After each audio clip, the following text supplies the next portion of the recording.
I'm doing today is I'm going to show you how to put this exterior door inside this rough opening. If you need to know how to get the door out, the old door out, I have a video on that as well, so you can check that out. But we're going to put this in today, so come in close. You can see the width of the door is 36 inches and the height of the door is 80 inches. Okay, so I've got my rough opening. Everything's clear and ready to go. Problem is we have a hole right here. And another problem is there's a hole right here. Nails. What are we gonna do here? And over here there was no board, so all I've done here is put a 4x4. It's actually a post. It's half the price of a 4x4. This is about $4.50, and I sandwiched this in between the wall. There's a lot of layers of walls here, so I'm gonna show you how I do this.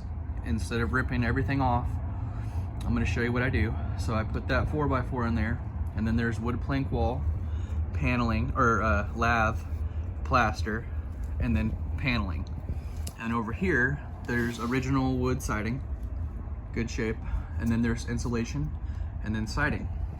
Okay, all I've done is put this board from the bottom to the top. It runs up through to the top, okay?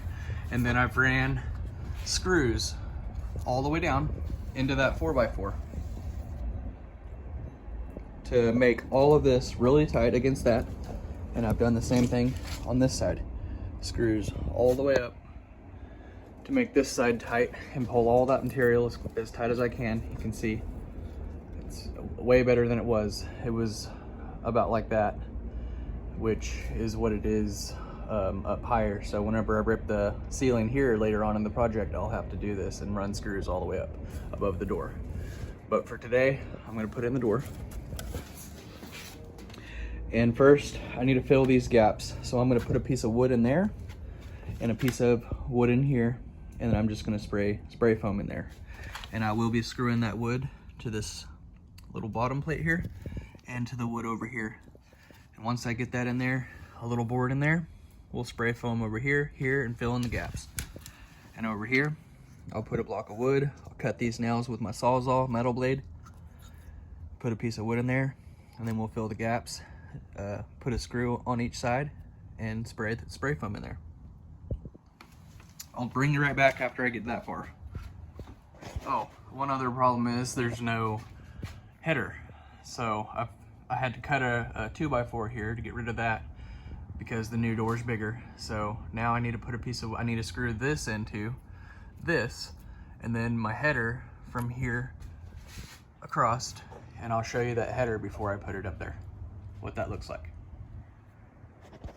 You can see now I've got the spray foam in, and these two areas are filled. The gaps are plugged. You don't want to put any else up here yet. You don't want to put any in there yet, because the door, you want to make sure the door fits before you do that. This one's a little bit bumped up, but it's still wet, so that's okay. And this is the low corner anyway. Once I put the door in here, it'll squeeze out. It's not going to affect anything. This one was a little bit too high, so I shaved it off with a piece of wood, but it's not dry yet either. So it'll keep expanding just a little bit more. This side has that 4x4 to fill the wall spacing. Instead of having two studs, one here and one next to that, I have this here, a 4x4. So, and then the top, I've put this board into that board, and then the header is two 2x12s sandwiched together with a piece of siding and a piece of OSB plywood in the middle, or just plywood would work too. Okay, and that's a 1/2 inch, so that fills the exact gap of the wall thickness, you can see. And on an exterior wall, they're supposed to be 12 inches thick. So after you get that, all I'm gonna do now is slide the door into place. Basically what you do is, once you put the door in place, on the hinges, there's gonna be a screw missing, and that would be this one right here, which I broke. That's why there's a screw right here. But inside the hinges, there's gonna be a screw missing, you'll notice. That's to put a 3-inch screw through into that 4x4 that we put inside the wall. Now, all you're gonna do is that all the way down on the hinges. Boom, boom, and boom, okay? And that'll hold your door in place.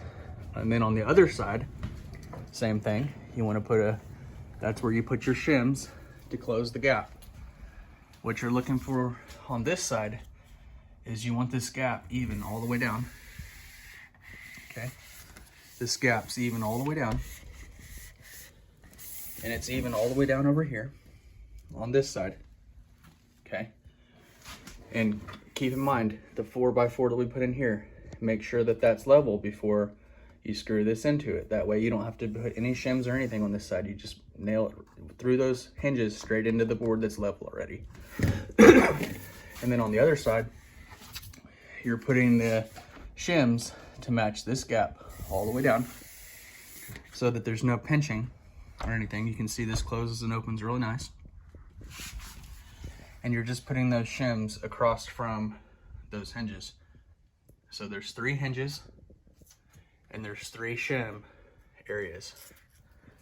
I did 4, and that's fine, that'd be fine. You could even do another one right here if you wanted to. It's not gonna hurt anything.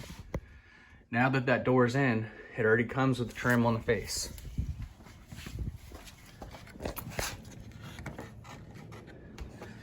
It already comes with trim on this side right here. And remember, I'm gonna put new siding over this because this window, I'm gonna replace that glass panel and keep the window and then put new siding over, and it'll butt up to this siding and then have caulking or liquid nail. I'm about to go to Lowe's to get a doorknob and a deadbolt before it gets dark on me. It's getting dark right now. But this side, I've just butted it up over here, and I'll just put some liquid nail down the edge here. Nothing, you know, I didn't have to put no nails or nothing in this. You could, but you don't have to. And me, I just don't want to split that trim. So, and then after putting a little board down here, not this one obviously, but I'm going to put a board down here that makes this look nice. And I'll do that in a week or 2. Let's see here. And like I said, I have a whole nother video on how to do this a little bit more in depth. This door was not your average door because of the chimney. Because of my chimney that I had to remove, it weighted down the whole entire house. So although this is level one way, it's not level this way. It's actually leaning slightly this way. That's why the door opens by itself and swings. It's not terrible, but it does swing, and that's because the whole house was pulled in this way because of that chimney. So once I jack up this floor, it should push the wall back out, and that will fix this door. That's why I'm not videoing the entire thing, because you actually do want to have this 4x4 level both ways. So, but anyway, like my other video, it's just like that, other than the chimney situation, which I can't fix on video right now because I'm doing that in a week or 2. Another thing that you're going to want to do is you're going to want to put 2 screws in, or at least at the top, into that header that we built, and apply shims if needed to make that gap at the top on the back side. You can't see it on this side, but on the back side you'll see that gap that we were looking at, and make sure that even gap all the way across before you know, when you're nailing that in. I just now finished the door. It is completely done. It locks and opens with the key. Now I've got rid of the screen door, the old door, which is right over here, and I've got the new door in. It looks great. It functions well.